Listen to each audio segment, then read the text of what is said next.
I'm Jojo, your host for the day.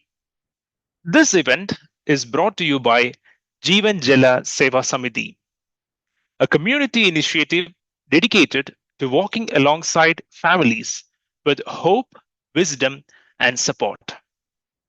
Today, we have a different way of presenting the session before you as an interview. Let me introduce our interviewer for the day. I'd like to introduce Ms. Sirisha Edela. She holds an MA in Family Life Education and is a certified teen counselor. Together with her husband, she teaches on marriage and family and conducts premarital counseling for couples. Today, she will be introducing our topic and the speakers. Over to you, Ms. Zerisha. Thank you, Jojo. Hello, everyone. Today we are going to talk about a very important topic called abortion. We know that this is a very difficult and emotional topic in our society. It touches on so many things about what we believe, what is right, what does the law say, what is personal freedom. This is a profoundly debated and emotionally charged issue. We are compelled to ask certain fundamental questions like when does life truly begin? Is the baby in the womb a human being? What is the limit of bodily autonomy? When do you think abortion is right? At conception, implantation, after 20 weeks? What to do if the baby in the womb has a physical anomaly? What about case of rape or incest?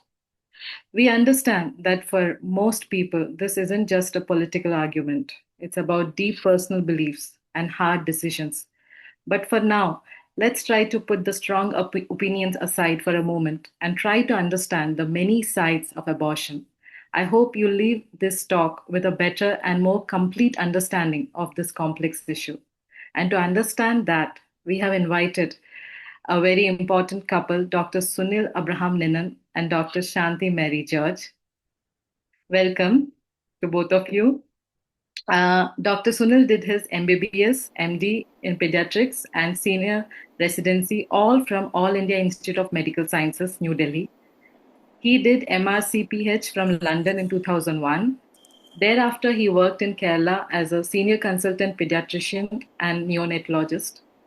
From 2024 onwards, he is practicing as a consultant pediatrician in Carmel Clinic in Gedalahalli, Bangalore. During his stint of more than 2 decades as a neonatologist, Dr. Sunil was involved in counseling many couples about what to do regarding abortion. I sincerely hope that his extensive knowledge and experience in looking after newborn babies and interacting with the parents and relatives would help us to think wisely about today's topic. Welcome, Dr. Sunil. And we have Dr. Shanti Mary George, his wife, who is also a qualified medical doctor, a trained counselor. Together, they have 2 children aged 26 and 19-year-old. Welcome, Dr. Shanti. Now, we will have a brief presentation by Dr. Sunil and his wife, Dr. Shanti, and then we will be asking them questions on today's topic. And those who have joined today's Zoom meeting also can post their questions in the chat box, which we'll ask in the end. Over to you, Dr. Sunil. Thank you, Sirisha.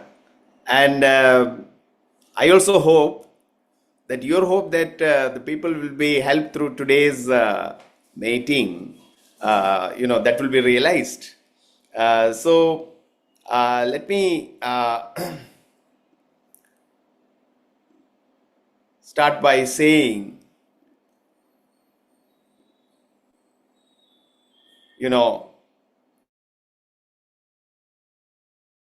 side of the abortion debate. Well, the title itself says that there are many sides to the abortion debate. And the two major ones you can see, pro-choice, pro-life. Sometimes people say that these two words don't really describe correctly the two sides, but then you can say that there are,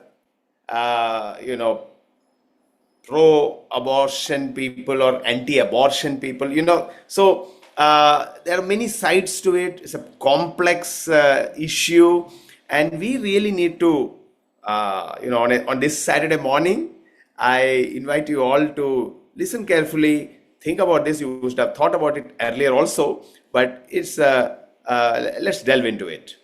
So let me first give you all a disclaimer.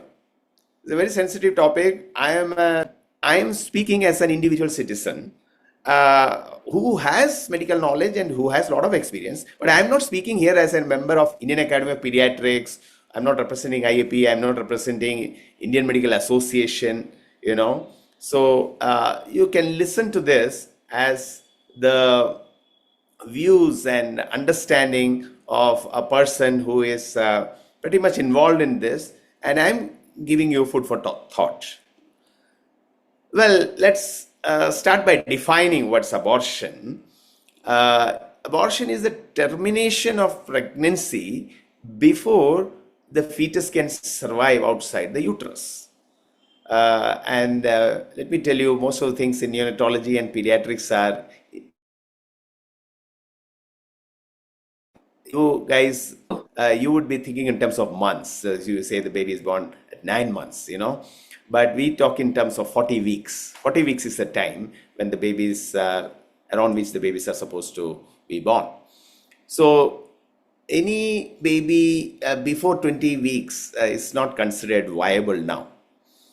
Let me also tell you something interesting. When I was doing my MBBS and MD in AIMS, Delhi, during those days, the definition of abortion was that any baby who is born before 28 weeks. And over a period of time, there has been so much growth in technology and, specialized care of the newborns that, a person like me in resource poor settings compared to the West, I have managed babies beginning from 24 weeks and 4 days. That's the earliest baby who has survived under the leadership of my care.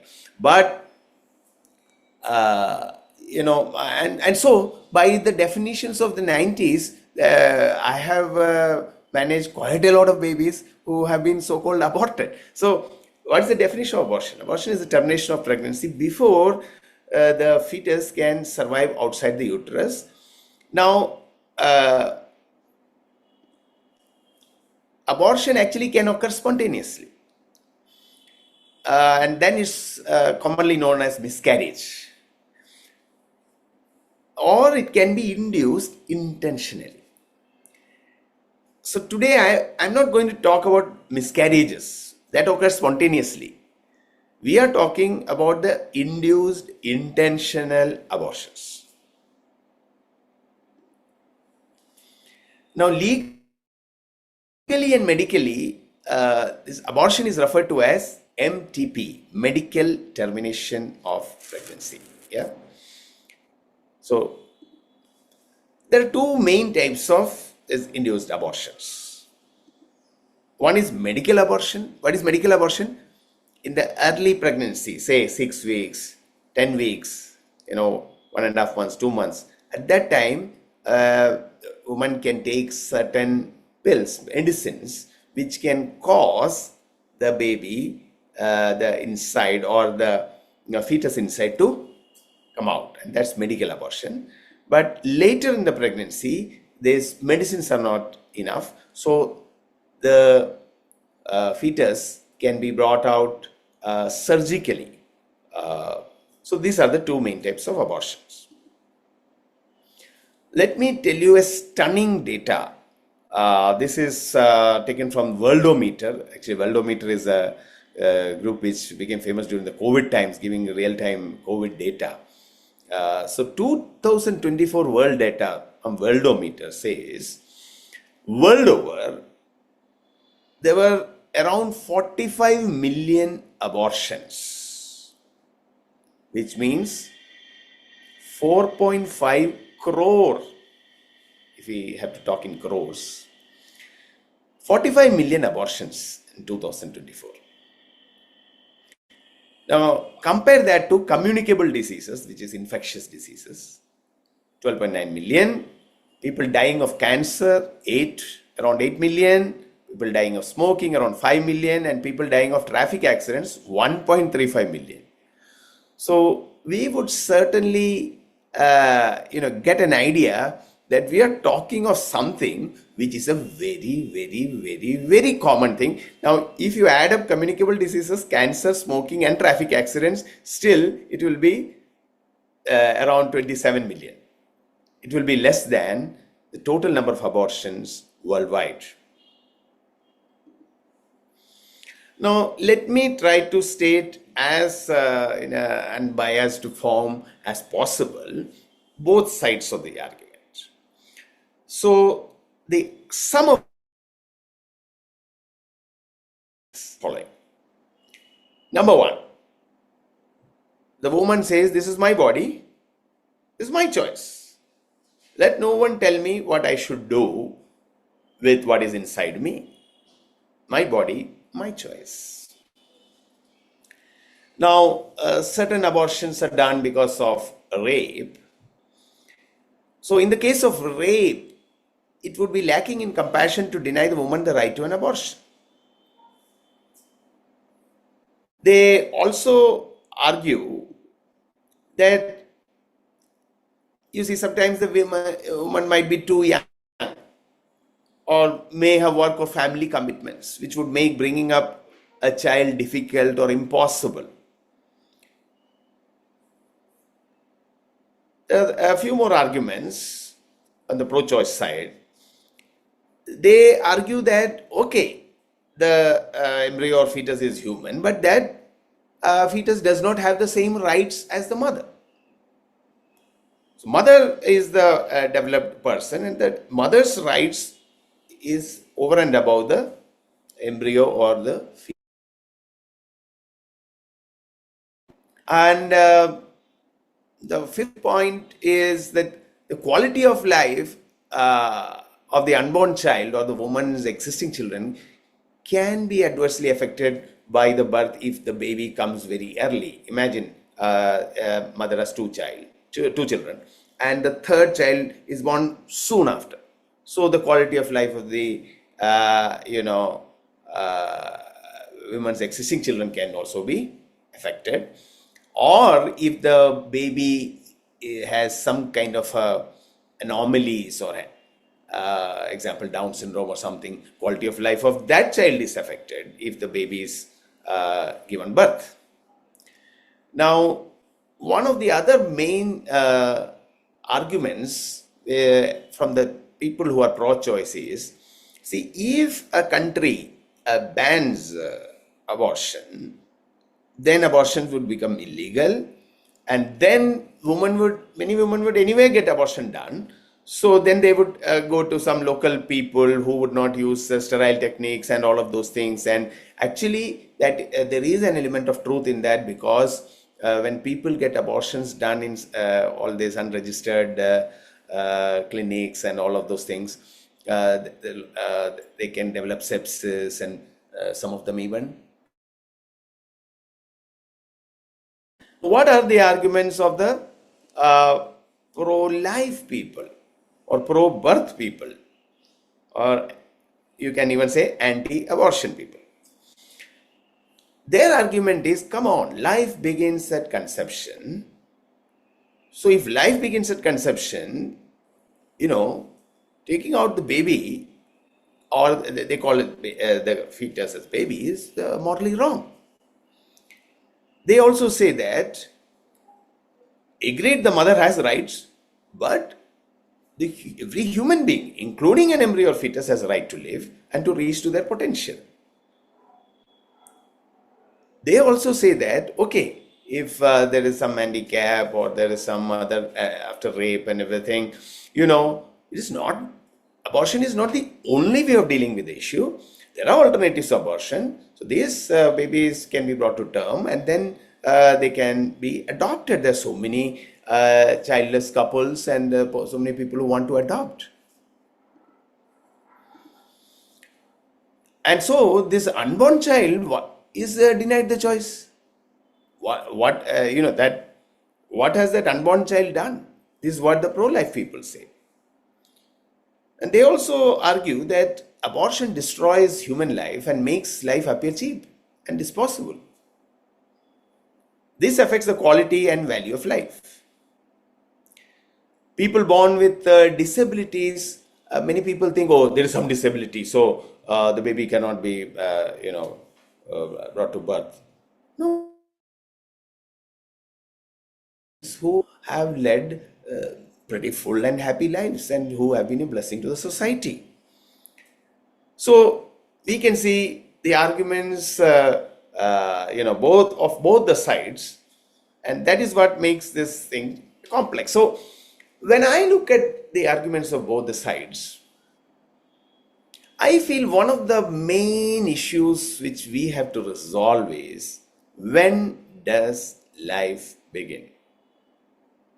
Okay, so let me take you through some basic biology thing. Okay, so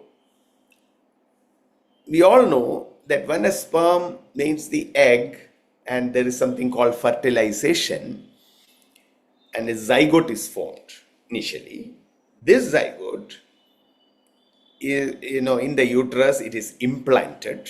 So there is fertilization, then there is something called implantation. Then the embryo grows and gradually it becomes bigger and bigger. It's only when the baby is around 20 weeks old, that total is 40 weeks, around halfway stage, the mother can detect the fetal movement, the baby's kicks inside. And finally the baby is born. Anywhere from 37, 38, 39, 40 weeks or sometimes later. Once in a while the babies are born preterm. Now at which point in time we can say that this thing is life?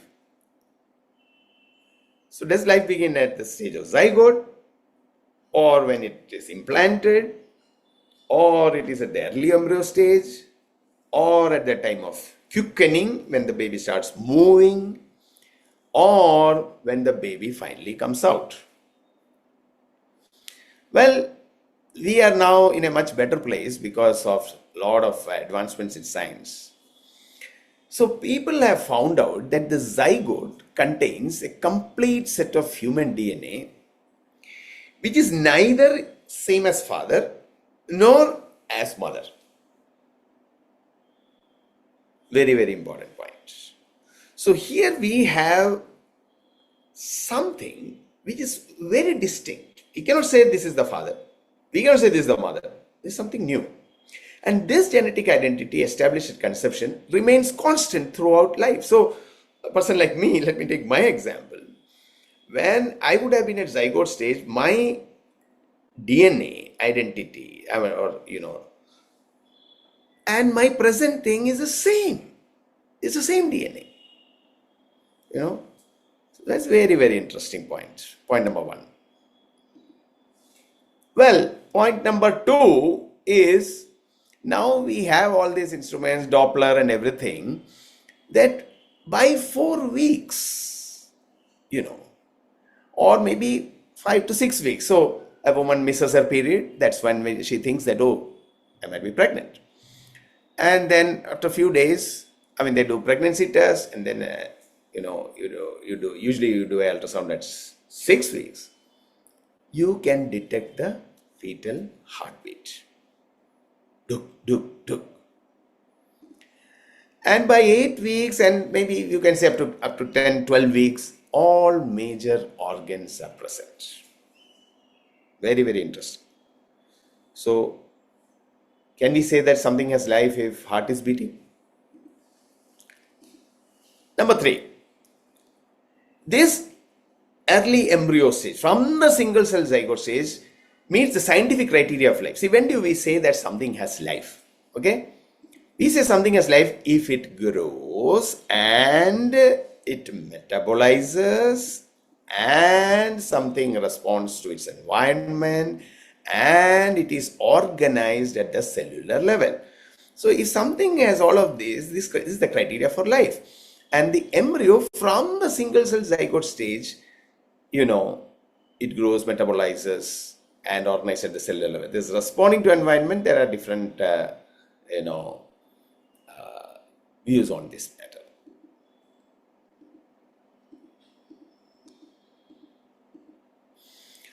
And the scientific observation reveals that from the zygote to the adult, it's a continuous process. So there is each stage of development: embryo, fetus, newborn, child, adult. It represents a phase in the continuum of human life. So if somebody asked me, I would think that we can say that life begins pretty early. Now, I would not stick my neck out and say that, well, zygote is the time when life begins, or implantation, but I can be 100% sure personally that life begins at a pretty early stage. Now, let me come to a common scenario which I have also faced. What about abortion when fetus is detected to have an abnormality like Down syndrome? Now, Down syndrome, most of you would be knowing what is Down syndrome. It's a chromosomal abnormality. Most of the babies have an extra 21st chromosome. But the problem is not that they have extra 21st chromosome. That's inside the cell. Problem is most of them have some degree of mental retardation. And many of them have other associated abnormalities like heart abnormalities, thyroid abnormalities. And later on when they grow also, there are quite a few problems. Okay. So naturally many mothers, they're apprehensive. I want to know whether my baby has Down syndrome. And even the obstetricians want to know whether the baby inside has Down syndrome. So what is done usually? Usually what is done is something called, they take a blood. So there's something called double marker blood test, where two things are tested: free beta HCG and PAP-A. It's not Papa, but PAP-A. So when you do the ultrasound, there's something called nuchal translucency. Behind the neck, they measure how much is the thickness. Based on this, the obstetricians give a risk status, that what is the risk of any baby inside having Down syndrome.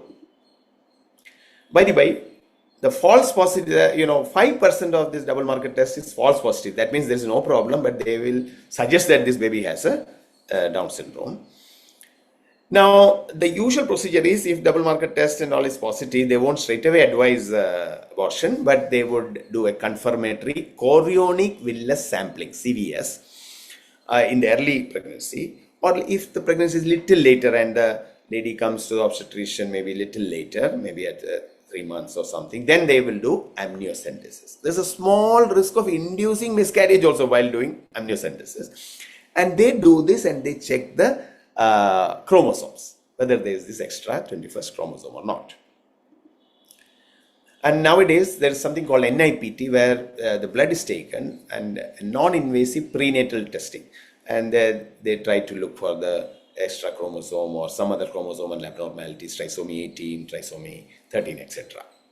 So this is the usual thing. Now let me tell you all, in general, what is the risk of a mother having, any mother in India or in the world having a baby with Down syndrome? The general population risk, that is, if there are 700 mothers who are pregnant, one of them will have a baby with Down syndrome. That's the general population risk. But this population risk increases with the maternal age at conception. That is, if a 40-year-old lady is conceived, then the risk increases from 1 in 700 to 1 in 100. So there is more risk as the woman's age when she conceives increases. Okay. Now what? So let me tell you this whole concept of risk. Okay. What is the meaning of risk? So imagine a woman is pregnant, pregnancy test is positive, and pregnancy is confirmed by ultrasound, and later on when they visit the second time, the obstetrician says, okay, we'll do a double marker test, and then finally they say, you know what, your baby, there is a 1 in 80 risk of your baby having Down syndrome. So I have faced this kind of situation quite a few times. So there are, panicky parents calling me and saying, you know what, there's a risk, and now what should we do? So I talked to them quite a few things, but one of the things which I talked to them is, do you know your child has 1 in 80 risk? That means that 1 out of 80 times the baby would have the disease. So your child has 1 in 80 risk of having Down syndrome means if there were 80 such cases, 1 of them would be Down syndrome. But please look at the other side what I have written. 1 in 80 risk also means that in 79 times out of 80, the baby would not have the disease. Now imagine a couple deciding to abort a baby because they have 1 in 80 risk. So which means 79 times out of 80, actually that baby did not have Down syndrome.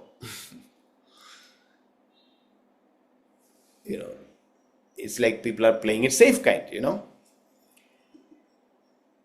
So now another question comes.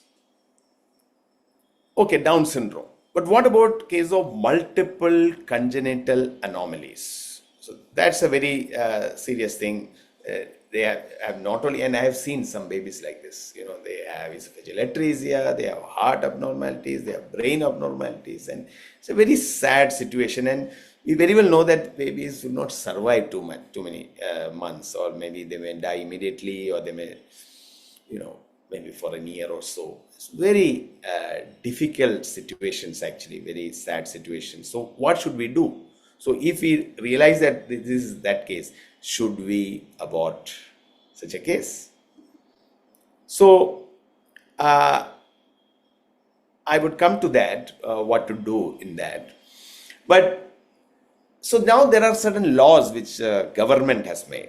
So there is this MTP Act, Medical Termination of Pregnancy Act 1971. No, it was long back. But they have done an amendment to that 50 years later. MTP Amendment Act 2021. So I would ask you to look at that side mainly. So up to 12 weeks since conception, up to now, up to 20 weeks, you need advice of only one doctor. Only one doctor needs to say that, okay, you need to get abortion, and you can get abortion.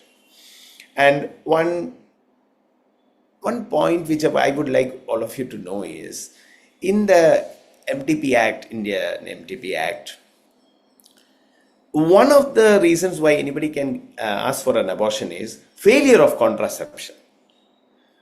Now, who can prove that this was a failure of contraception? So that is one of the loopholes which actually many people are using. Those who want to get abortion, there is a failure of contraception, we didn't want. Okay, fine. So abortion is advised. So, but after 20 weeks, if somebody has to get abortion, and there are certain categories which are allowed in the under the act, that okay, the babies have congenital abnormalities, or mother's life is in danger, or she has mental retardation, or there's rape or incest.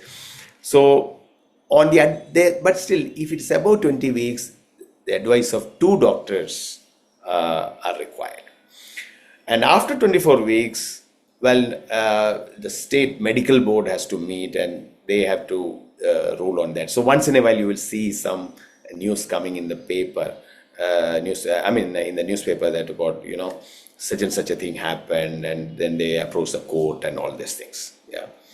But if at any time a pregnant woman's life is in danger, and there's because of pregnancy related issues, then an abortion is advised, even on the advice of one doctor. What about cases of rape and incest? And Shanti would talk more about this.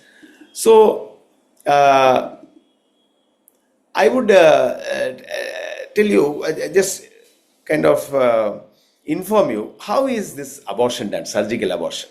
So first they do a pelvic examination, and then they do give local anesthesia. And there is this whole, the cervix is dilated with a dilator. And finally, there's a vacuum suction machine through which the baby, the fetus is kind of sucked out and in small pieces. That is how this abortion is performed. So, what do I think? What is, Dr. Sunil, what is your view about abortion? You have talked about both the sides. Well, I would first of all state that, you see, pregnancy, and Shanti will talk more about it. Pregnancy is a very special time for a woman. It's a challenging time, I would say. And she needs a lot of support at that time, and her mental health is important. And any time if her life is in danger due to pregnancy related thing, then definitely her life is given preference. But let me tell you, most of the cases of abortion in the world is not because mother's life is in danger or there is a case of rape and incest.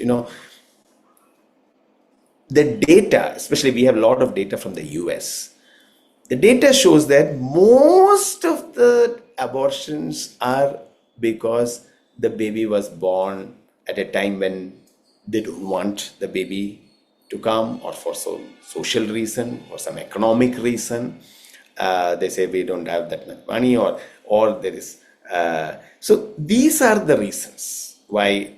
So there's a lot of sexual activity outside marriage and voluntarily, and they become pregnant. So only around 10-15% of abortions are because of health reasons or rape and incest. Around 85% are more for the, I would put it in the convenience reason and all of those things. So what do I think? Mother's life and mental health are very, very important, and they need all the support that they need. And I do believe very strongly that fetus is a living being. Now, I don't need to educate any one of you what is meant when a life is taken.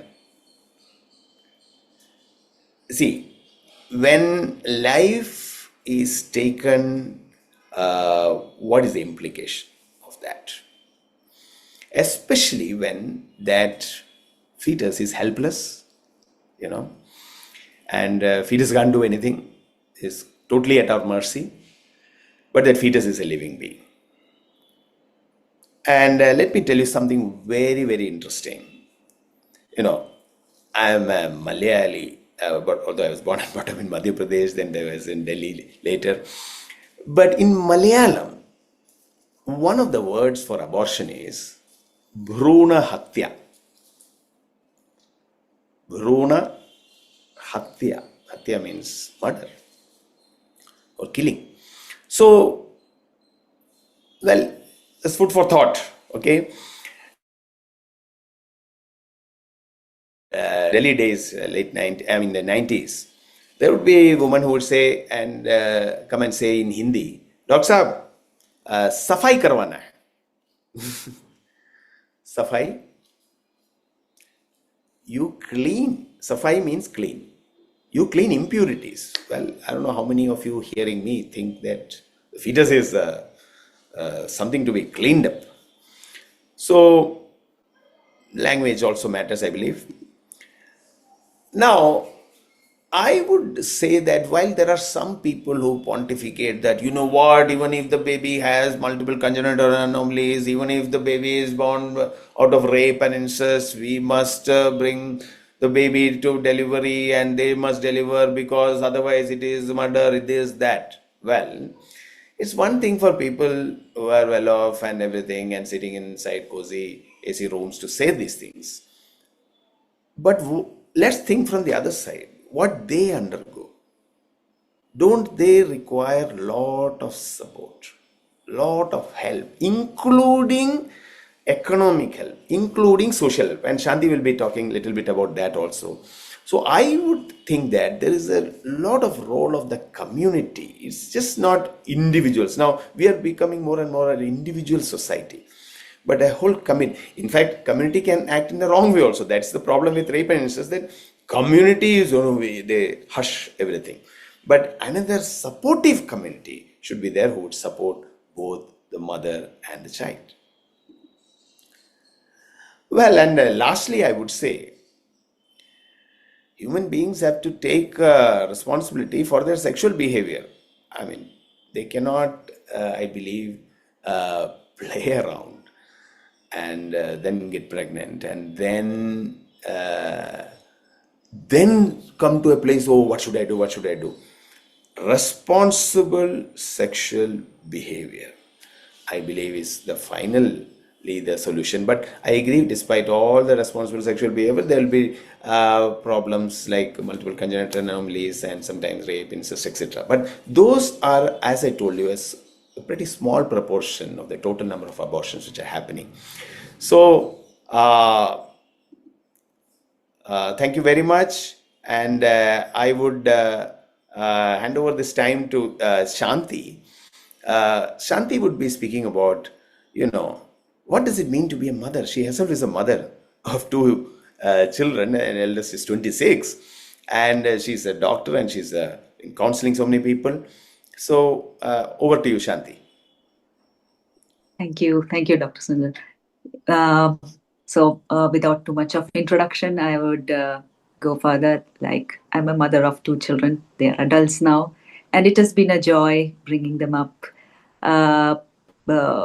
And looking back at the period of pregnancy, lactation, raising them up, I have sometimes commented to my husband, "Oh, you are not so privileged.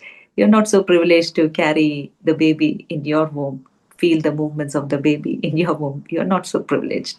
You don't understand the joy of bonding with the child when a mother is lactating. You're not so privileged." So that has been my journey, and raising them up. I feel so glad to be the mother of these two children.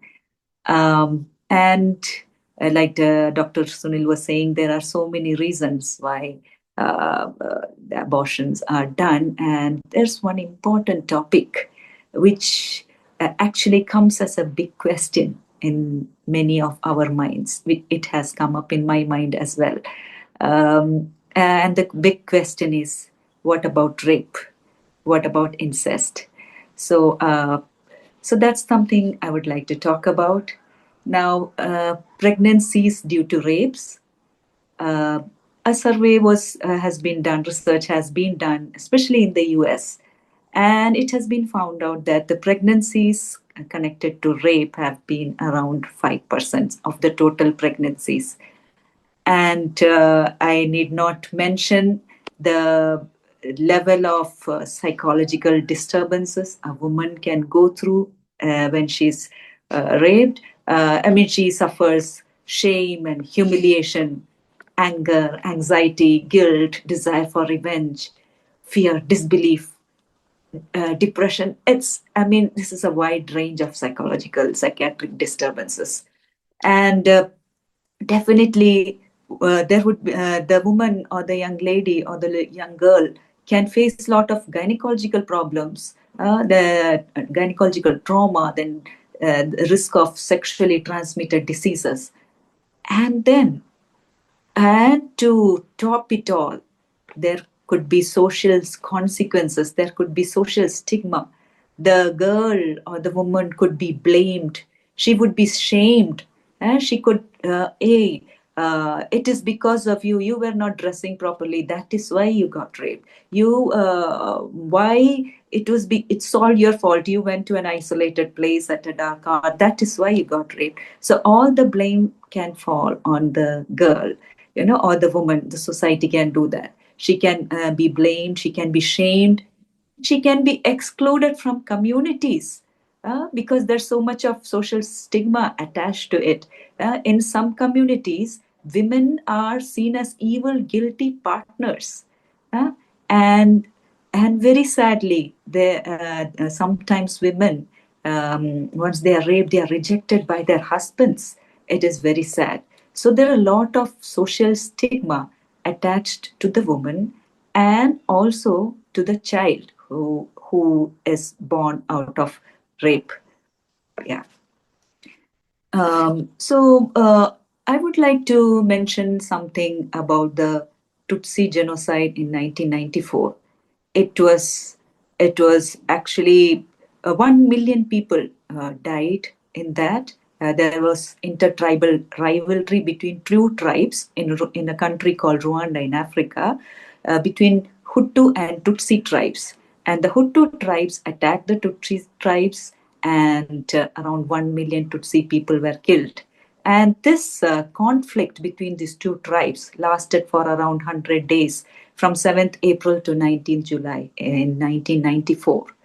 And numerous women and girls were raped, and many became pregnant through that. And researches have been done on the people, on the women who became pregnant and who gave birth to babies because of this rape after the Hutu Tutsi conflict. And the reports have been recorded in the Journal of Social and Political Psychology. And there is a article called "How Motherhood Triumphs Over Trauma Among Mothers with Children from Genocidal Rape in Rwanda." Actually, the what the conclusion was.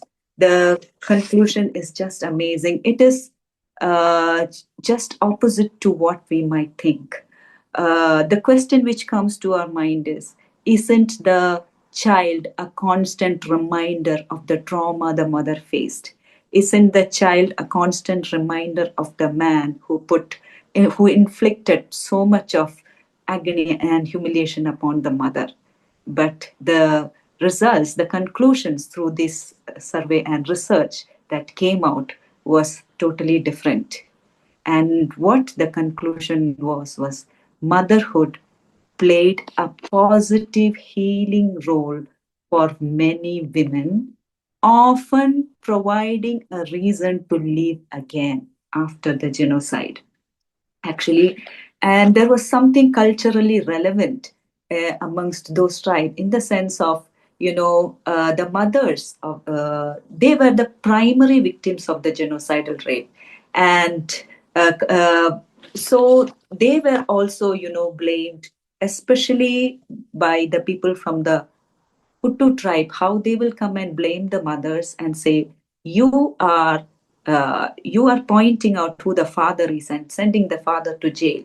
I mean, the mothers, they did not get proper psychological support as well. But in spite of that, ultimately, the conclusion that came after all this research was these children often gave the mothers a reason to live again. These children proved to be the healing, to be the starting point of the healing journey for these mothers. And that was just amazing. So, and another was there was another survey conducted by counseling agencies, assisting women with problem pregnancies. Therapists identified around 37 women who had reported a rape-related pregnancy. Of them, 28 continued with their pregnancy, 5 chose to abort their pregnancies, and 4 were lost to follow-up. Many women in this study initially had strong negative feelings and fears. And of those who continued with their pregnancy, 2/3 developed positive feelings towards their unborn child as the pregnancy progressed. Their feelings of self-esteem and contentedness improved during the pregnancy, while anxiety, depression, anger, and fear decreased. And among those who delivered a child conceived by rape, satisfaction was higher, and none stated any regret for having given birth. This was done by another agency. And so this was what was found, you know. Then another research was done by the National Institute of Health. This is the the health agency in the US. And they also did a research among the children of the mothers who got pregnant because of the rape by the Hutu tribe people during this genocide in 1994. And many of the children were affected. And they came to the conclusion that, one conclusion was mothers are the primary victims, but that doesn't mean that the children were not the victims. Because these children were identified as children of perpetrators, they were more likely to be abused as children. They also were seen, as perpetrators, and that way children also became the victims. And the mental health prognosis of offsprings born of genocidal rape is influenced by family members, the community, and their perception towards them. Of the conclusion of the National Institute of Health USA. So that is where the importance of the family support, the support from the community, how the ideas need to change, perspectives needs to change to see who are the real victims in the time of a rape. The woman is the primary victim, but the child is also the victim. Child is not the perpetrator. The perpetrator should be punished, but it is not the child. And there is this law called the Daisy's Law in 19th April 2023. It was brought about in England and in Wales. And they brought about that children conceived as a result of rape will soon be recognized as victims of crime. They are not the criminals, and they should not be, exterminated, but they are the victims of crime. And a law was brought out on 19th April 2023, regarding this in England and in Wales. So finally, before closing, I want to say,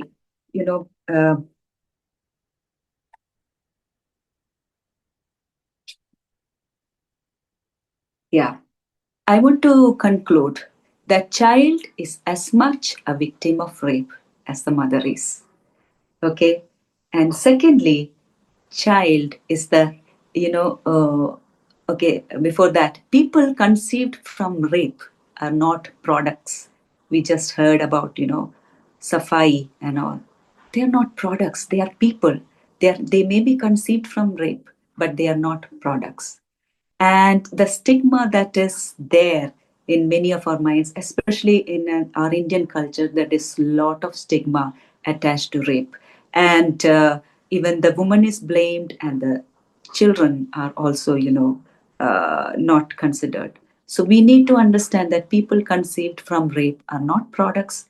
People conceived by rape are not rape babies. They are human beings. They are valuable. They should not be branded as rape babies. They should not be branded as a child of a perpetrator. No. The child is, in fact, the healer and the blessing to the mother. And this was not just found out through the survey and research of NIH or the other research agencies. Through the testimonies of many mothers who have been rape victims, how they have pointed out that this child was the reason I decided to leave. This child was the starting point of my healing journey. I am so blessed to have this child, because looking back, all the trauma, when I look at this child helped me to erase the and definitely for the child needs as much support, as much cover of love as the mother needs, as a rape victim needs. And abortion need not be an inevitable choice in the case of rape. Abortion, uh, our perspectives can change, because on the one side, we see the scary aspect of the rape, the humiliation, the shame, the disturbances that happen. And we automatically project those things into the child, and we think the child is responsible. No, the child is responsible for the healing of the mother, as has been noticed. And therefore, abortion need not be an inevitable choice in the case of rape. And another thing, I would like to quote the example of my friend who is a doctor, and she is working in a remote village in Maharashtra, and she's serving the villagers there. So that one young lady came to her, from a village, and she was unmarried, but she was pregnant, and she wanted to abort the child. This doctor talked to this lady about every side of how this child is a human being and all. And this lady decided to keep the child, to deliver the child. And what this doctor did was, she allowed this lady, she reached out to this lady and helped her, and made her stay in her own home, took care of this lady. And finally, when this lady came to term, the doctor stood by her, supported her, helped her with her delivery. This lady delivered a child with some disabilities, and this child was given up for adoption. Lovingly by a couple who are doctors. That is a wonderful story. And so that once again brings to the highlight of it is not just the responsibility of the mother, it is the responsibility of the mother, the father, and the family around, and the society around, to help bring out this valuable human being into this world and grow into the purposes which God has ordained for this person. Thank you.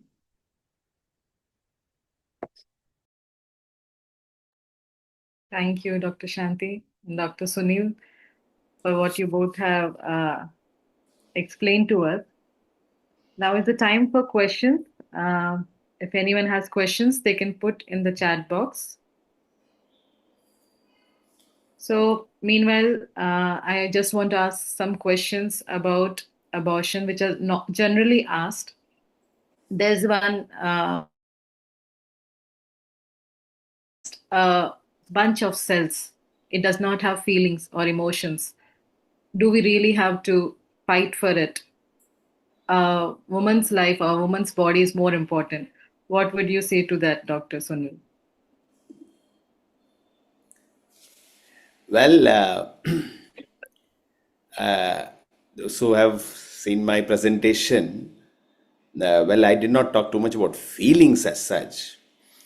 But then feelings, are feelings, first of all, how to measure the feelings of the baby? Feelingometer. So the baby, as the baby is, say, 5 months, 6 months, the baby does respond to stimulus, and baby makes a fist, and baby, there are responses to pain and, physical pain, that is. Yeah.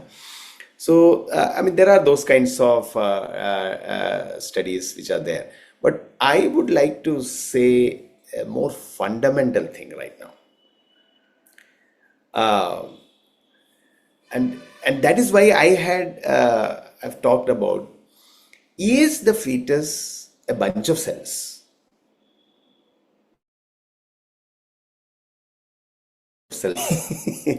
We are also made of cells, or merely some kind of a tissue, or the baby has personhood. So that's the whole discussion about when does somebody become a person. Now, whoever is thinking of this question, what about then a newborn baby? Baby comes out. Then how much feeling and how much personhood do we give? Because that baby is still not an adult, isn't it? So a 1-day-old baby, a 7-day-old baby, 1 month, 1 year, 3 years, 7 years? When does a person become a person? So this is a very important question, and how people answer this question is how people are going to behave actually. And if somebody concludes that, well, the fetus is a person, is a human being, then their attitude will be different. Now, lastly, let me tell you one thing. Now, by the way, I'm in my 50s. And by something, suppose I become, paralyzed because of an accident. From the, waist down, I'm paralyzed, and I will be like, there's no hope for me to become all right, and I'm passing urine and stool on the bed only and everything. Would you ever imagine, or what should I think if my children, whom I don't think ever would think in that direction, but suppose somebody's children are talking to the doctor and saying, what? This man is only in his 50s. That means still for next 25, 30 years, we have to take care of him. Is there going to be a real pain for us? So what shall we do to eliminate him? Will that question be asked? And if it is asked, what kind of question that is? You see? So I would therefore say that because now you can stretch this. So suppose in this case, at least I can talk. Now I am only paralyzed waist down, but another person is unconscious. So the whole thing boils down to what we think of human life. Who think human beings are just products of evolution. But there are people who think, no, we are made in the image of God. So people who think we are just made some products like that. So our worldview will really affect how we think about these matters. Thank you, Dr. Sunil. Dr. Shanti, can you tell about couples who voluntarily want to go ahead with abortion due to financial constraint? It might be unplanned pregnancy or maybe unwanted pregnancy because it affects their finance or their career, or they want to wait for some time, they want to enjoy just husband-wife relationship. So what would you tell to such couples? I would like to find out, first of all, why, because of the financial constraints or any other reason, what is it underlying in their heart that is, helping them and that is making them to resort to this abortion, in the sense of, is it that uncertainty for future, fear involved, or what is it? And from my side, I would like to talk to them about, of course, ultimately the decision is theirs, but I would like to talk to them, would you like to take the child to term? And then give up the child for adoption. In fact, I once told one person was, close to me, she was going through financial constraints, and she had, she became pregnant and it was not planned. And when she thought of abortion, I told her, okay, you can give the baby to me, let the child go full term. Of course, it's a different story. But I would like to encourage the parents to, think once again, because like we heard, this is a human being, a human life that we are dealing with. And it is just a decision that can take just a few moments to get done with. But the purposes of that human being into this world is being lost that way. Why don't you consider bringing the child into this world? And maybe some parents who won't have a child, they can adopt. Well, can I add? I'll tell you something very interesting. I've now seen quite a few people. So some of them, and nowadays the trend is that people are saying that they need a lot of money actually to bring up a child. So I'm thinking, what is the money required for?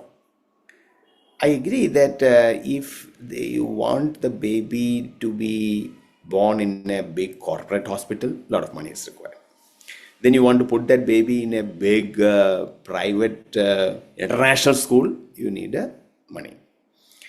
But most of the cases are not like that. 1 or 2 generations back, you all would agree that in India, our parents or our grandparents, their economic status was much lesser than most of us, actually.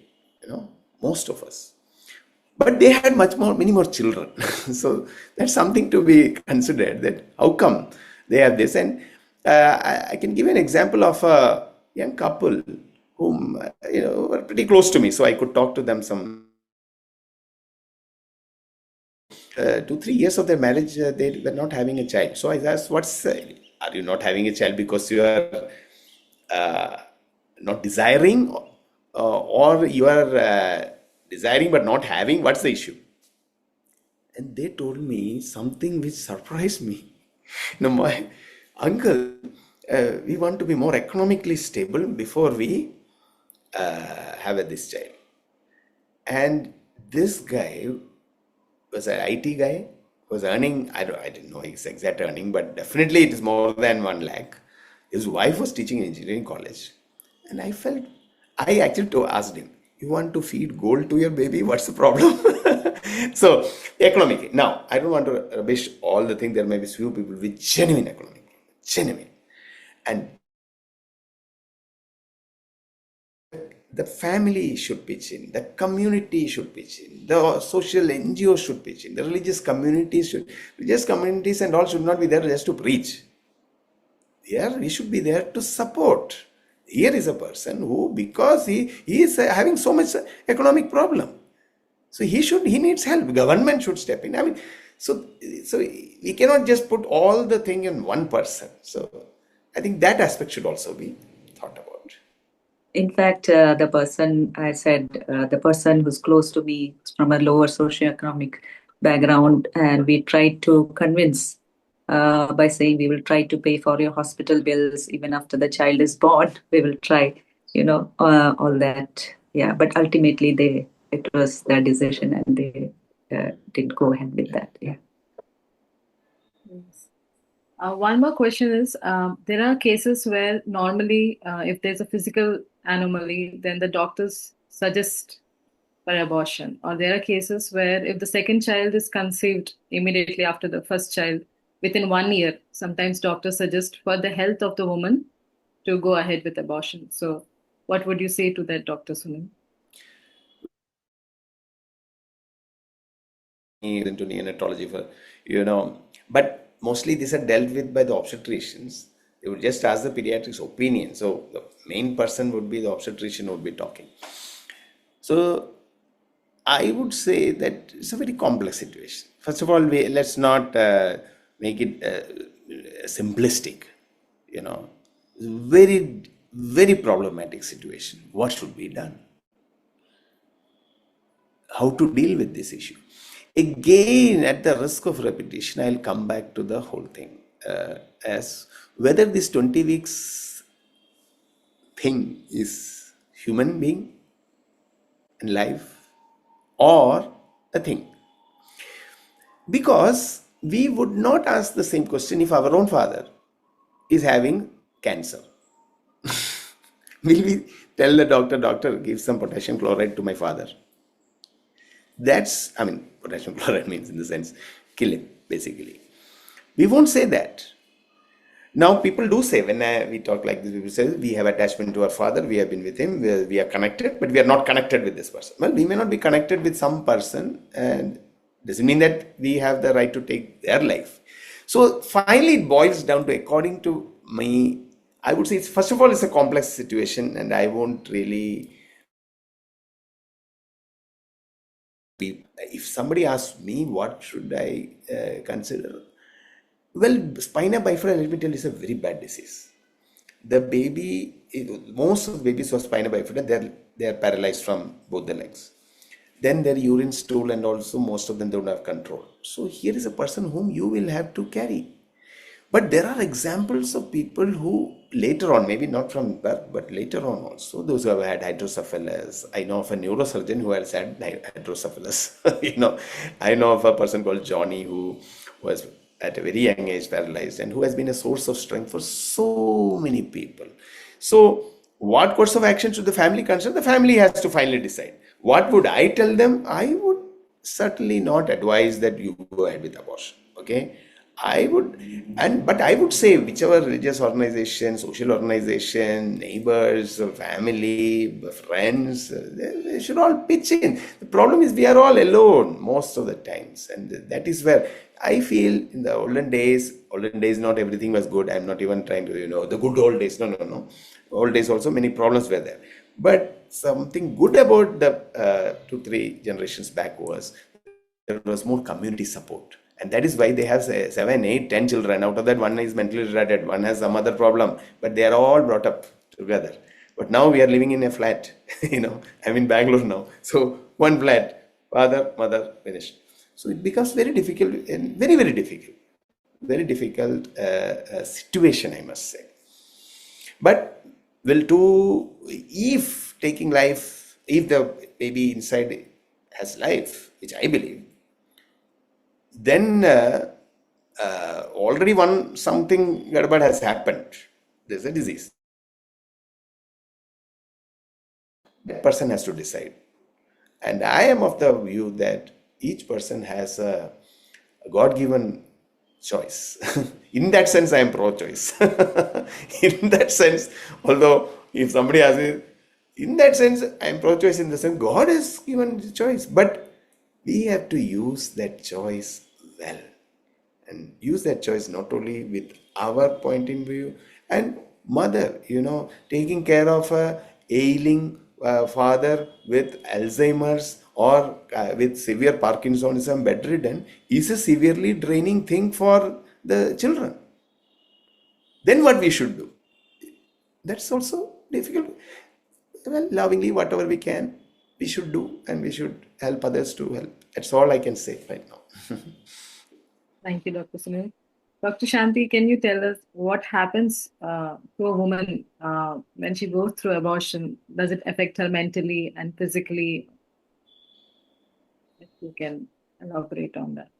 Yeah, there can be risks, associated with the abortion, like physical risks. She can have hemorrhage and she can have, other trauma involved in her womb and everything. Regarding the mental trauma that she can face, there have been,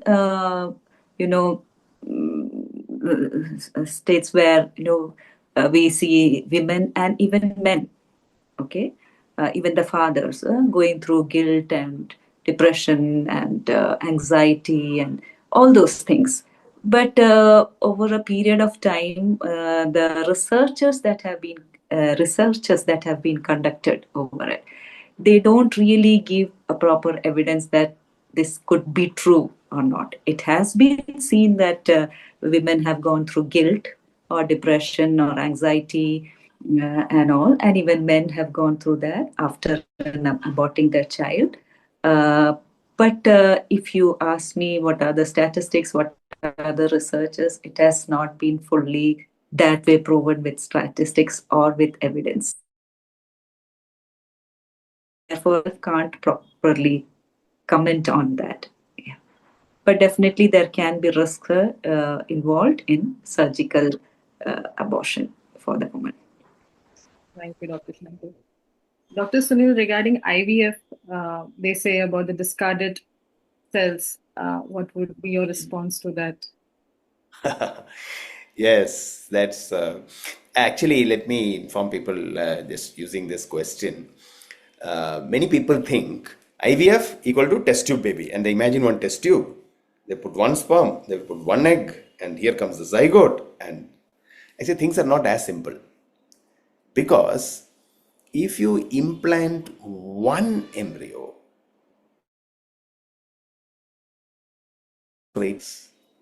so many times the people, the centers who are doing in vitro fertilization, they make more than one embryos. 2, 3, 4, 5 embryos. And even they implant more than one embryos, because then only the chances of that mother becoming pregnant is there. So now, so that's why it's things are pretty hazy when it comes to people. Now, people who believe that life begins at fertilization, for them IVF will become a big issue. Because if life begins at fertilization, what are all the embryos doing there? What are the embryos which are not implanted, frozen, kept frozen? Uska kya hoga? Now, sometimes what happens, 2, 3 there's are implanted, and then there is twins or quadruplets.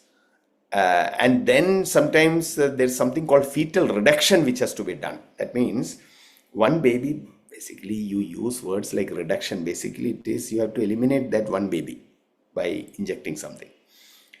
So it's pretty hazy when it comes to this kind of, when I say hazy means upfront IVF people will say most of these things. Yeah. So I'm not saying hazy in that sense. Nobody is being duped or anything mostly.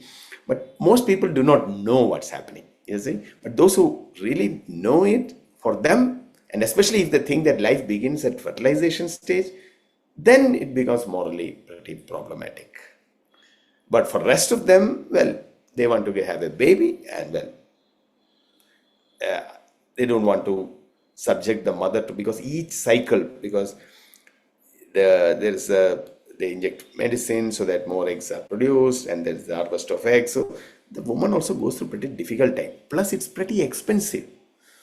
So, so that is why people want to.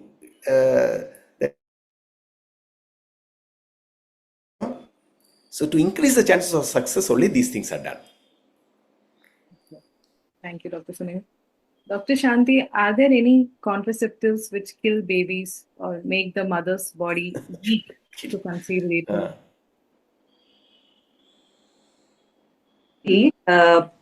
There are contraceptives, and for example, there's something called the copper T, which is inserted into the uterus of the woman. And how it acts, it's a very good contraceptive measure. And how it acts is it releases copper ions. And what it does is, actually these ions, copper ions, they go and, they are go towards the fetus and actually help in destroying the fetus, and it prevents the implantation. There are tablets like that, there are injections which are actually taken on a regular basis, maybe injections once a month and all, or even tablets which are taken regularly. But how they work, many times people don't know. They either prevent the implantation of the already formed fetus. Which means if that embryo is formed or a zygote is formed by the union of the ovum and the sperm, and then it has to go into the uterine bed and get implanted there. That is how the nourishment, the embryo gets the nourishment from the mother's uterus. Prevent this embryo dies. So there are, it's very commonly used these days. The other common thing is something called post-coital pill. That is, after a man and woman have intimate relationship, and this happens a lot in the colleges and with young people. So they have sex and then later they take this pill. Now, how this pill acts is not by preventing fertilization, but the fertilized thing is expelled. So the morning after pill, that's called.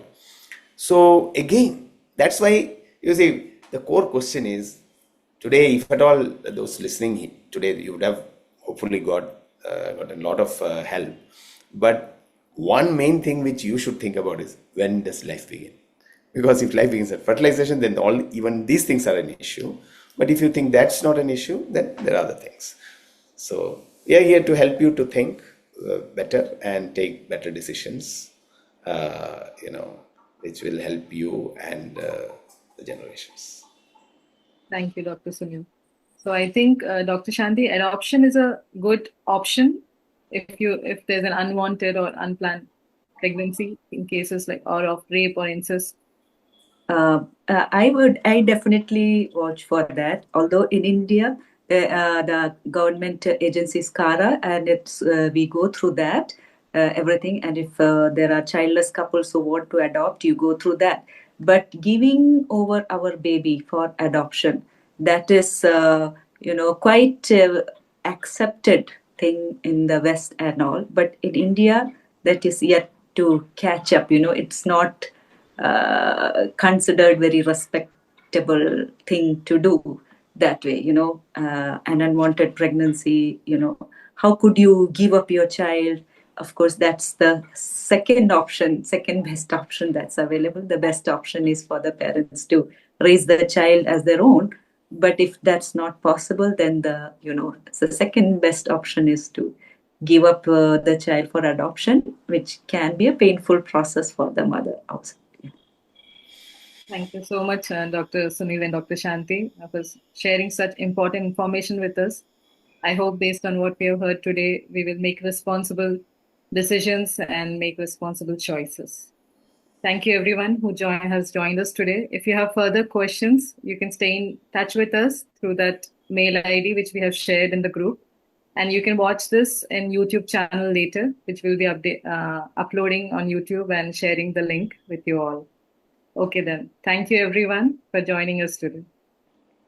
Thank you. Thank you so much. Thank you for joining. We hope this session has encouraged and equipped you on your journey. Please stay tuned. Check out our social media channel to know about the next sessions upcoming. Until then, take care and keep nurturing love, faith, commitment. That's what makes families thrive. Have a wonderful day.